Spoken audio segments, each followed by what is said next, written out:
안녕하십니까? 이재희 지식TV입니다. 이번 주제는 윤석열 정부 출범 한 달에 즈음하여 국정운영의 새로운 변화와 방향 두 번째 순서를 진행하겠습니다. 대한민국 제20대 대통령 선거에서 국민의힘 윤석열 후보가 당선되면서 보수 정당으로의 정권 교체를 이룬 지 한 달이 넘어서고 있습니다. 2022년 5월 10일 새로 출범한 새 정부가 지난 정부의 실패를 딛고 의욕적으로 정책을 추진하기 위해서는 입법이 전제되어야 합니다. 그러나 국회의 다수 의석을 차지하고 있는 여당이 지난 정부의 실책을 인정하고 새 정부에 협조하리라고는 기대할 수 없을 것입니다.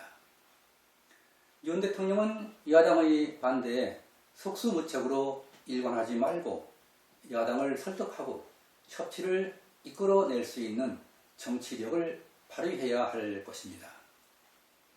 윤 대통령은 5월 16일 취임 후 첫 국회 시정연설에서 지금 우리가 직면한 대내의 여건이 매우 어렵다면서 국회의 도움이 절실하다고 협조를 요청했습니다. 새 정부가 여소야대의 전국을 돌파하기 위해서는 적극적인 자세로 국회, 특히 야당과 소통을 통하여 국민 통합을 이루어야 할 과제를 안고 있습니다. 윤 대통령은 지난달 5월 18일 광주를 찾아 제42주년 5.18 광주 민주화운동 기념식에 참석했습니다. 이날 국민의힘 의원 전원은 윤 대통령의 요청으로 5.18 광주 민주화운동 기념식에 참석했습니다. 기념식에서 윤 대통령은 보수정당 대통령으로서는 처음으로 임을 위한 행진곡을 제창함으로써 국민 통합의 의지를 보여주었습니다. 한편 더불어민주당이 다수 의석을 차지하고 있는 국회는 5월 20일 국회 본회의에서 한덕수 국무총리 지명자에 대한 임명동의안을 통과시킴으로써 야당의 협치를 이끌어냈습니다. 이로써 윤 대통령이 당선인 신분이던 지난달 5월 3일 한덕수 총리 내정자를 지명한 지 48일 만에 윤석열 정부 1기 내각이 꾸려지게 되었습니다. 윤 대통령은 5월 21일 한덕수 총리의 임명을 제거하고 오전 10시 용산 대통령실 청사에서 국무총리 임명장을 수여했습니다. 윤 대통령은 북핵 문제에 대해서도 대화의 문을 열어놓고 북한이 비핵화로 전환한다면 북한 경제와 북한 주민의 삶을 획기적으로 개선하기 위한 준비를 하겠다고 밝혔습니다.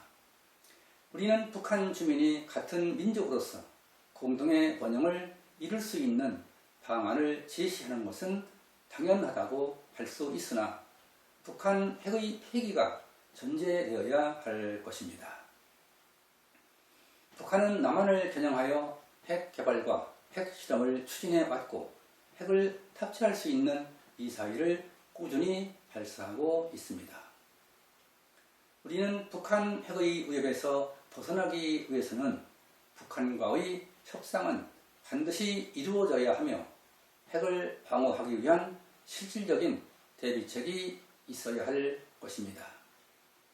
윤석열 정부가 출범한 열흘 후인 지난달 5월 20일 방한한 조 바이든 미국 대통령은 북한 핵 미사일에 대한 대비 태세를 강조했습니다. 양국 정상은 5월 21일 정상회담을 마치고 발표한 한미 정상 공동 성명에서 핵 재래식 및 미사일 방어 능력을 포함하여 미국의 한국에 대한 확장 억제 공약을 확인했다고 밝혔습니다. 여기서 확장 억제, 즉 Extended Deterrence란 미국이 필요한 경우에 핵 억제력을 동맹국 등에 제공하는 방의 공약을 의미합니다. 앞으로도 윤 대통령은 한미 간 공조를 통하여 북한의 핵 미사일 위협을 방어할 수 있는 실질적인 방안이 이번 정부에서 반드시 수립되어야 할 것입니다. 북한은 윤석열 정부 출범 이틀 만인 지난달 5월 12일 단거리 탄도미사일 3발을 발사한 바 있습니다. 그리고 북한은 지난달 5월 25일에도 대륙간 탄도미사일 1발과 단거리 탄도미사일 2발을 발사했습니다. 이에 대해 한국군은 현무2를, 미군은 에이테킴스를 각각 1발씩 2발을 발사하는 대응 훈련을 실시했었습니다. 이는 북한의 도발에 대한 맞대응, 즉 tit for tat 전략이라고 할 수 있습니다.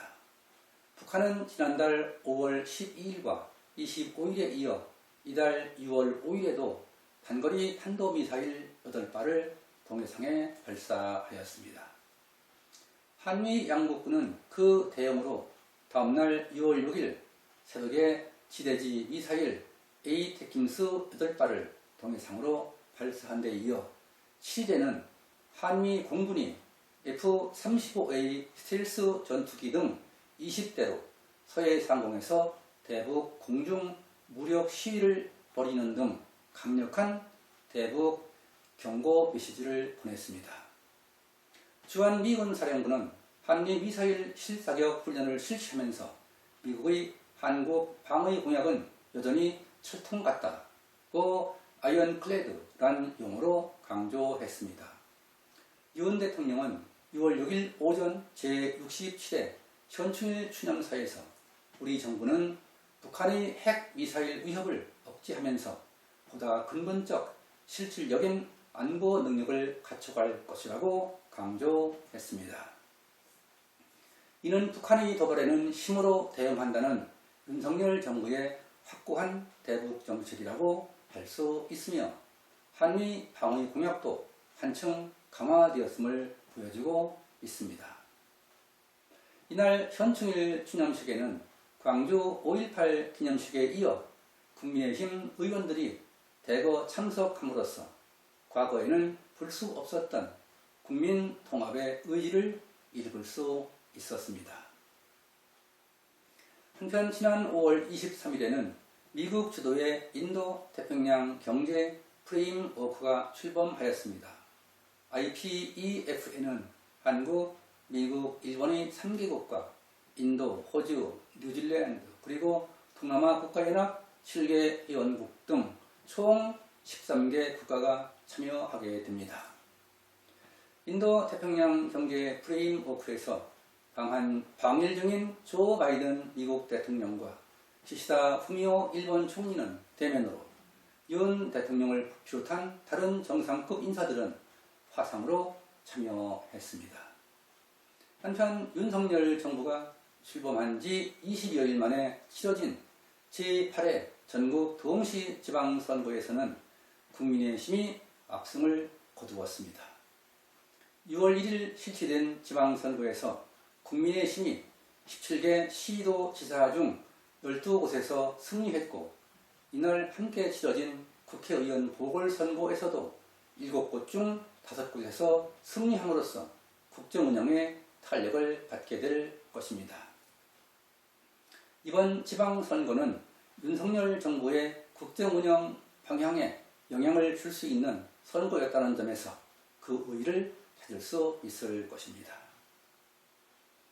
지금까지 윤석열 정부 출범 한 달에 즈음하여 국정운영의 새로운 변화와 방향 두 번째 순서를 알아보았습니다. 여러분은 제20대 대통령의 취임과 국정운영의 방향을 이해하고 새로운 대한민국을 위하여 우리가 해야 될 일이 무엇인지 되새길 수 있는 계기가 되었기를 바랍니다.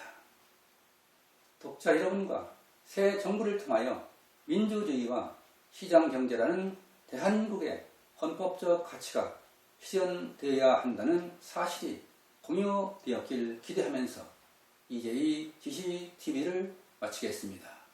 감사합니다.